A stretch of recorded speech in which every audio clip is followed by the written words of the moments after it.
दोस्तों, ईरान ने अचानक 200 मिसाइल हमलों से इजराइल को दहला दिया है। तेल अबीब की राजधानी में पिछले 24 घंटे से लगातार सायरन बज रहे हैं। इजराइल ने ईरान को धमकी दी है कि उसे इसका बदला चुकाना पड़ेगा, जबकि ईरान का कहना है कि ये हमने कार्रवाई एक्शन का ये एक रिएक्शन है, वो एक्शन जो इजराइल के द्वारा लेबनान में किया गया था और हिजबुल्ला के हेडक्वार्टर को उड़ा करके हिजबुल्ला चीफ नसरुल्लाह को मौत के घाट उतार दिया गया था।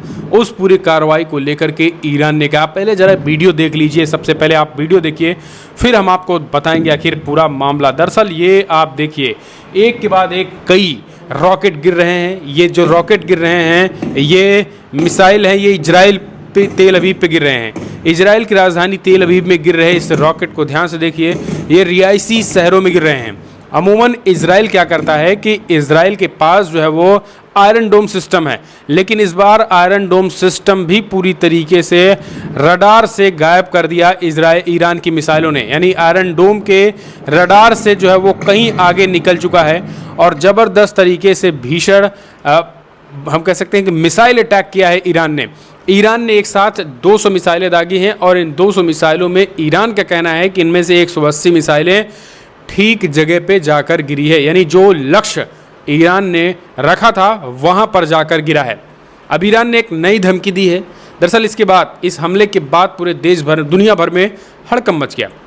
अमेरिका में सुबह था, क्योंकि मिडिल ईस्ट में तो रात थी, रात 10 बजे के करीब हुआ, 8, 9, 10 के करीब, लेकिन अमेरिका में सुबह हो रही थी। सुबह होते ही अमूमन बैठक राष्ट्रपति बाइडन जो है वो 10 के बाद करते हैं, लेकिन इस दिन सुबह पहले ही करनी पड़ी।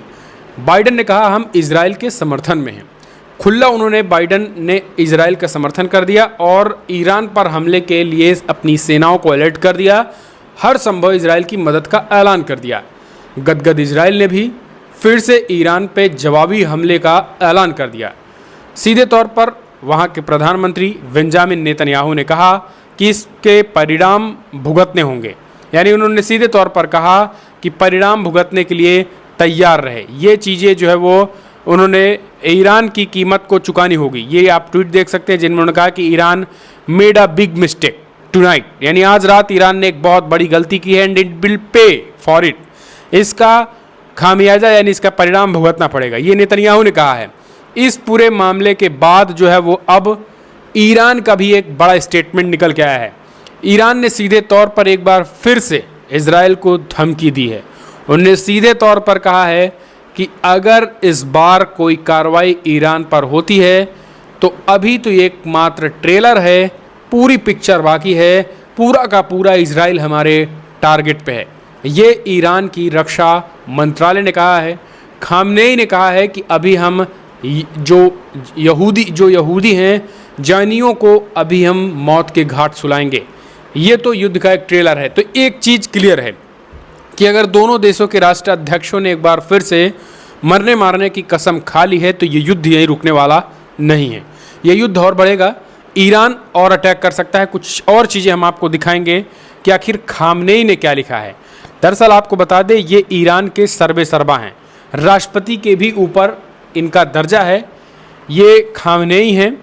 इन्होंने स्पष्ट लिख दिया है, हिब्रू में इन्होंने लिखा है, इंग्लिश में हमने ट्रांसलेट किया है, जिसमें साफ ये लिखते हैं कि इजराइल को जो है वो एक तरीके से मजबूती के साथ जवाब देने के लिए हम तैयार हैं और इजराइल को जो है वो एक गहरा दर्द देंगे। सीधे तौर पर इन जानियों को जो है वो हम ख़त्म करके ही अब मानेंगे, ये एक शुरुआत है। ये सीधे तौर पर शुरुआत हो चुकी है। अब इन जैनियों को हम एक गहरा दर्द देंगे और इनको मौत की नींद सुलाएंगे।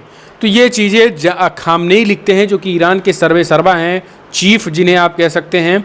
तो यानी युद्ध शुरू है। लेकिन ट्विटर पर ज़रा देखिए, ट्विटर पर गजब का माजरा दिख रहा है। ये सोशल मीडिया ट्विटर पर लगातार जो है वो ईरान ट्रेंड कर रहा है, ईरान ट्रेंड कर रहा है, इजराइल ट्रेंड कर रहा है। लगातार देखिए बौछार किस तरीके हो रही है। तस्वीरें हम आपको दिखाएंगे कि कितना भयावह हमला था, कि हमला जो है था वो कितना भयावह था। जरा आप देख लीजिए, इस तस्वीरों को देखिए। आप इस तस्वीरों को देखकर अंदाज़ा लगा सकते हैं कि ये सीधे तौर पर ये जो मिसाइलें गिर रही हैं ये तेल अबीब में गिर रही हैं।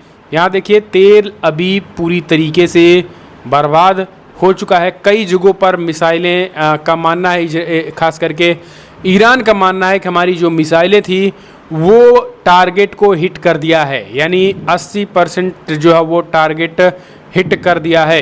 ये चीज़ें साफ तौर पर कहना है और पूरे इजराइल में हमला करेंगे। देखिए ये चीज़ें आप ज़रा देखिए, जिस चीज़ को हम आपको पहले बता रहे थे, यहाँ पर जरा आप देखेंगे तो यहाँ पर आपको सीधे तौर पर देखिए हमले अभी भी हो रहे हैं। देखिए जवाब दिया तो पूरे इजराइल में करेंगे हमला, 200 मिसाइल दागने के बाद भी फायर मोड में ईरान। तो यहाँ पर आप समझ सकते हैं कि ईरान जो है वो रुकने का नाम नहीं ले रहा है, ना ही झुकने का नाम ले रहा है। ईरान ने स्पष्ट कर दिया है कि ये एक्शन का रिएक्शन था, वो एक्शन जो 27 सितंबर को इजराइल ने लेबनान में हिजबुल्लाह के हेडक्वार्टर पे किया था और हिजबुल्लाह के चीफ हसन नसरुल्लाह को मौत के घाट उतार दिया था। हालांकि हसन नसरुल्लाह की जो मौत हुई थी वो किसी बम धमाके या हमले में नहीं हुई थी, क्योंकि जो रिपोर्ट निकल के आई थी उसमें साफ कहा गया कि हसन नसरुल्लाह पर किसी तरीके के कोई चोट के निशान नहीं थे, कोई इंजरी नहीं थी। हसन नसरुल्लाह की मौत, चूँकि इजराइल के द्वारा जब हमला किया जाता है तो वहाँ पर बंकर बने हुए हैं, वो अस्थायी बंकर में जाने की वजह से जब बंकर धंस गया तो उसी में जो है वो दम घुटने से हसन नसरुल्लाह की मौत हो गई थी। ये मौत 27 सितंबर की रात को हुई थी, जब आधी रात को इजराइल ने जो है वो लेबनान पे एक साथ बंकर बस्टर बम, जो कि इजराइल का खतरनाक बम था, 900 किलोग्राम के बम के साथ जो है वो ताबड़तोड़ 5 ठिकानों पर, हिजबुल्लाह के 5 ठिकानों पर एक साथ हमले करके नसरुल्लाह को जो है वो मार दिया था। इस पूरे मामले के बाद से ही जो है वो गुस्सा फूट पड़ा था। पाकिस्तान से लेकर पूरी दुनिया भर के मुस्लिम देशों में जोरदार विरोध प्रदर्शन हुए, यहाँ तक कि भारत में भी ज़बरदस्त विरोध प्रदर्शन हुए। लेकिन उसके बाद ईरान ने कसम खाई कि हम हसन नसरुल्लाह की मौत का बदला लेंगे, जिसके बाद से कल अचानक आधी रात को, या हम कह सकते हैं कि 8-9 बजे के करीब भारतीय समयानुसार और वही लगभग 10 बजे के करीब ईरानी समयानुसार, ईरान ने एक साथ 200 मिसाइलों को तेल अवीव पर ताबड़तोड़ तरीके से मार दिया। इनमें से 20 से 30 मिसाइलों को इजरायली आयरन डोम ने ध्वस्त कर दिया, नष्ट कर दिया, लेकिन बाकी के बाकी रॉकेट और मिसाइलें इजराइल की तेल अवीव पर जाकर गिरे हैं, जिनमें कहा जा रहा है कि जो इजराइल की खुफिया एजेंसी मोसाद है, मोसाद का हेडक्वार्टर भी तबाह हो चुका है। मोसाद के हेडक्वार्टर पर बड़े बड़े गड्ढे बन गए हैं। इसके साथ ही रिहायशी इलाकों पर भी अटैक किया है। खास करके कहा यह भी गया कि इजराइल के जो बेस हैं, उन बेस में रखे गए फाइटर जेटों को भी ईरान की मिसाइलों ने निशाना बनाया और सबसे ज़्यादा नुकसान जो है वो इजराइल की डिफेंस सिस्टम, मिलिट्री बेस, खुफिया एजेंसी, मोसाद की जो हेडक्वार्टर था, इन जगहों को निशाना बनाया गया है। इसके बाद ईरान ने कहा कि ये तो अभी ट्रेलर है, अगर इजराइल इस एक्शन के बदले रिएक्शन देता है तो फिर उस एक्शन का रिएक्शन हम देने के लिए तैयार हैं, और इस बार इतना घाव ऐसा होगा कि पूरे इजराइल में मातम होगा। फिलहाल अब इजराइल ने क्लियर कर दिया है कि अगर इजराइल एक्शन लेता है तो ईरान एक्शन लेगा, ये ईरान ने क्लियर कर दिया। अब आप अपने सुझाव देना ना भूलें, आपको क्या लग रहा है। लेकिन तस्वीरें जो है वो काफ़ी भयावह हैं। आप देख सकते हैं कि लगातार अटैकिंग मोड में, चाहे ईरान है वो लगातार अटैकिंग मोड में बना हुआ है। तो तस्वीरें ये बहुत कुछ बयां कर रही हैं। आप देख सकते हैं किस तरीके से लगातार अटैकिंग मोड जारी है। फिलहाल कमेंट्स के माध्यम से अपने सुझाव देना ना भूलें।